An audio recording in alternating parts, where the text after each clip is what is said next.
Hi! I don't know if you ever wondered how to find the center of a round piece of wood. Yeah, this week on the Woodpecker, I won't bother you too long because I'm making a center finder and it's pretty easy.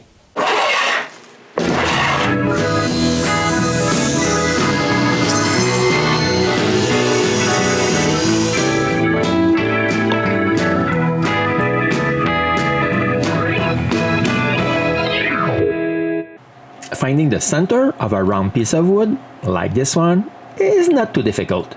You only need a center finder. I made this one several years ago, but it's not thick enough. I can find the center of a rounder corner like this one, but it works like a charm on sharp corners. Look at the other side. To make a center finder, you can always go to Thingiver's and find the one you like and print it. This might even be faster than making it out of wood. If, like me, you have drawers full of cutoffs, just use them to make one. I'm going to use this piece of oak. First of all, I need to have two parallel sides. Next, I trace a 45-degree V shape on it. This will help for the next step. I raise the saw blade to its maximum height, and with a miter gauge set at 45 degrees, I make a cut directly on the corner and cut not totally to the line. I flip the piece over and do the exact same thing on the other corner.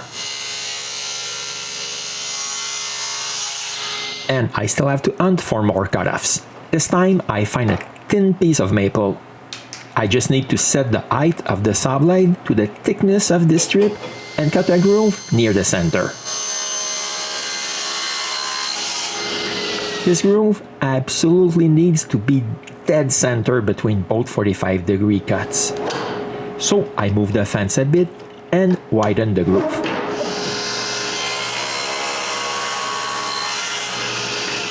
Almost there, but not quite.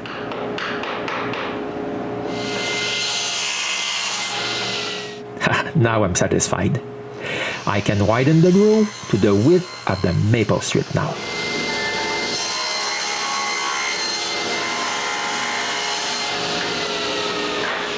When it's done, the bottom of the groove needs to be cleaned a bit before I spread glue everywhere inside the groove.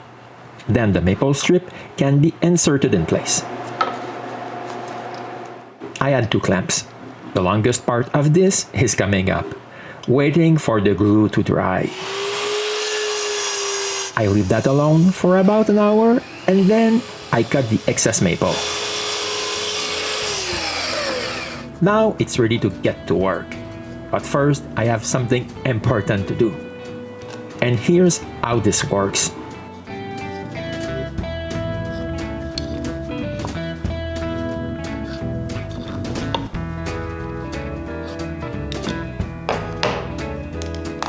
Okay, it's hard to miss the center. But it can also find the center of a square piece also. As easy as this. But when the pieces are odds as this one, it's a bit more difficult to find the exact center. What I usually do is trace on all the corners available, and in the end I make an average of what I think the center should be. Anyway, this will be turned around eventually.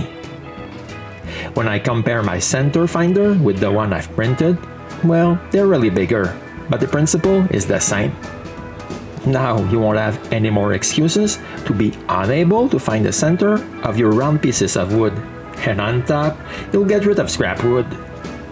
This was my new center finder, not too difficult to make. And see you soon for another episode of the Woodpecker.